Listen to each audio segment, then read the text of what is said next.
A diretora Tata Amaral está completando 30 anos de carreira. E para comemorar, está fazendo o que todo cineasta adora fazer, lançando um novo filme.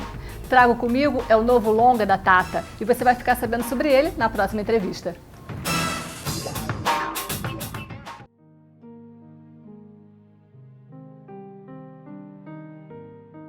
Bom, pois é, 30 anos de carreira, 20 anos de Um Céu de Estrelas.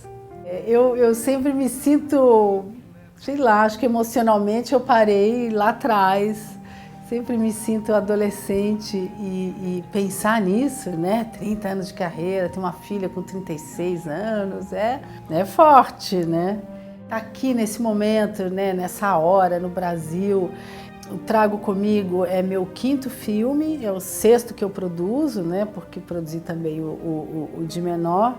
Ele foi filmado em 2009, imagina, né? Eu estava ali trabalhando também na pesquisa para o Hoje, que é um filme que eu fiz baseado no livro do Fernando Bonassi, com a Denise Fraga, César Troncoso, lançado em 2013. E acho que o Hoje, Trago Comigo e O Rei do Carimã são 3 filmes que representam, no meu trabalho, uma busca de esclarecer o passado. E o Trago Comigo é isso, é a história do Telmo, que é um diretor de teatro, que de repente ele se dá conta de que ele esqueceu uma parte do seu passado e aí ele faz uma peça de teatro para buscar se lembrar. Existia uma ditadura, não tinha liberdade de expressão, matavam gente, prendiam.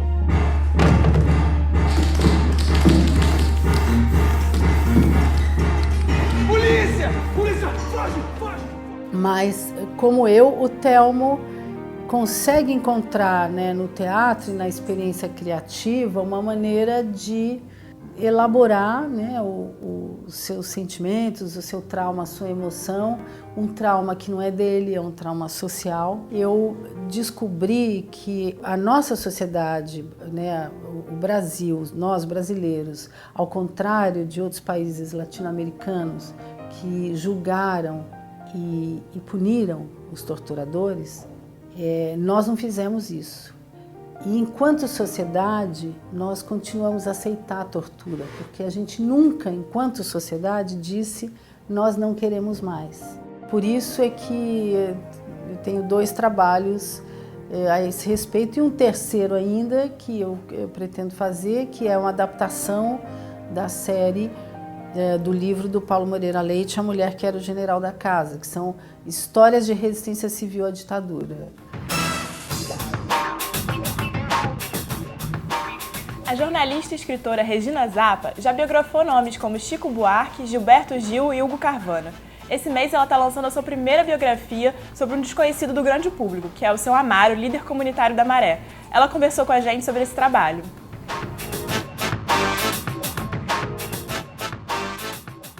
Meu nome é Regina Zappa, eu sou jornalista, sou escritora e vou lançar agora, dia 8, o livro Amaro da Maré, que é sobre um líder comunitário da Maré.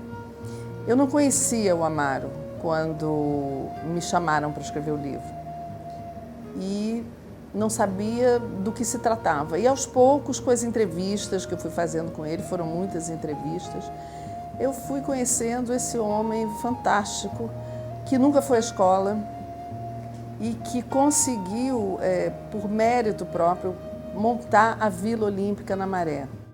Ele nasceu no interior do estado do Rio. Quando era adolescente, foi para a cidade de Campos. A primeira coisa interessante dessa história dele é que os amigos, vizinhos, alfabetizaram ele, da mesma idade dele.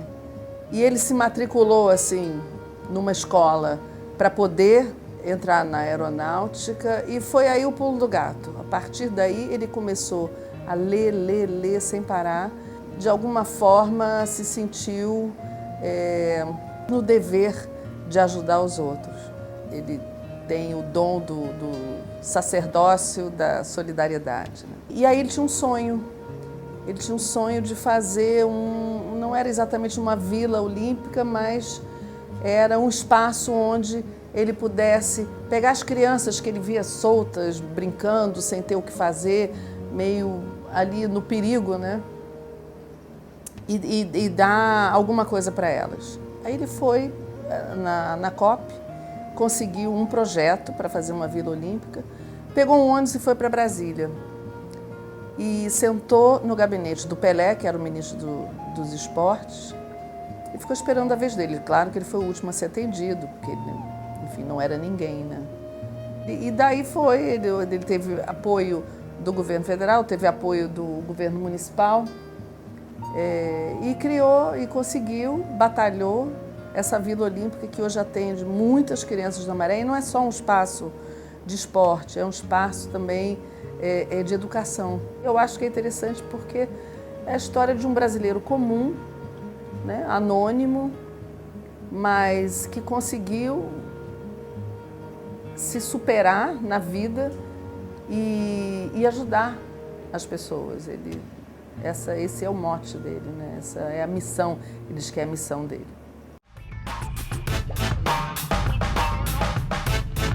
Eu conversei com o artista João Saldanha, que estreou recentemente um solo em homenagem ao bailarino Marcelo Braga e agora segue num novo processo com a bailarina e coreógrafa Paula Águas. Dá uma olhada.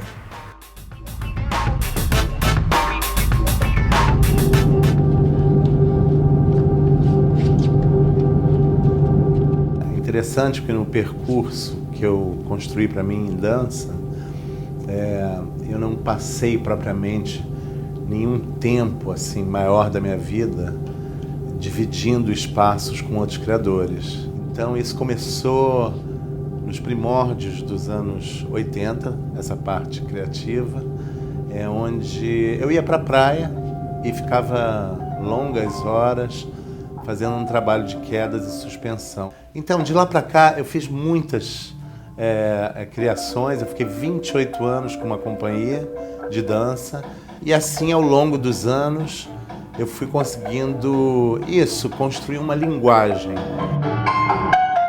Vamos dizer assim, a minha sempre esteve ligada ao espaço, à construção de espaços, à arquitetura, ou até mesmo à ocupação de espaços, né? Na verdade, essa questão de elaboração de trabalho artístico em grupo, ela passou a ser uma coisa mais ampla para mim. Então, atualmente, pergunta assim, o que você faz? Eu falo, eu sou artista. Eu não me restrinjo à nomenclatura coreógrafo. Atualmente eu faço um solo que foi escrito pelo Marcelo Braga e tem um pouquinho de dança, mas a maior parte é texto, e é um texto restrito para 23 pessoas, porque ele se dá no entorno de uma mesa, e é uma trança dramatúrgica onde se rouba um pouco da expressão de Shakespeare, do Zéfiro e de revelações pessoais do autor.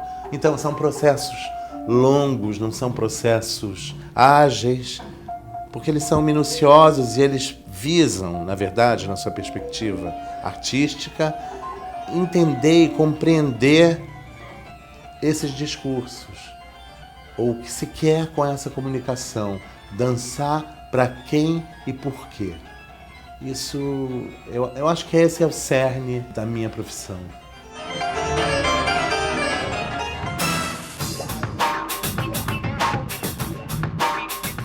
Essa semana, na parte de música da revista Curta, você vai ficar por dentro do som da banda paulistana, o Terno. Eles falaram um pouco sobre o seu primeiro CD, o 66, e sobre o segundo CD, que também chama o Terno, e como foi o processo de composição dele. Saca só.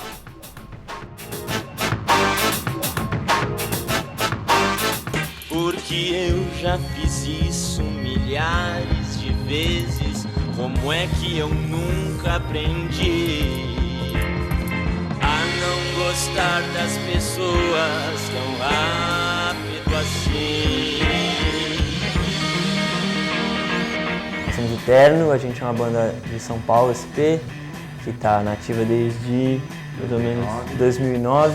A gente começou ali na saída da escola já, começando a fazer música autoral e já tinha banda desde moleque. E em 2012 a gente lançou nosso primeiro disco, que chama 66. E hoje faz sucesso quem faz parte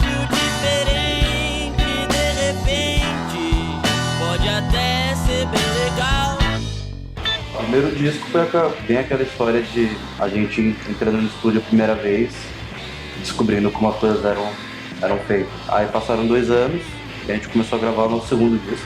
E aí no Terno ele era meio o contrário do que a gente fez no 66. Não à toa chamou Terno, porque também é o primeiro disco inteiro autoral, então ele é quase como se fosse, de fato, o primeiro disco da banda, assim, pra valer, parece. E aí a gente gravou com mais calma, vários dias pra levantar as músicas e com overdub, sem medo de fazer coisas que ao vivo a gente não poderia reproduzir. Eu pensei que ia mudar, que estava bem claro.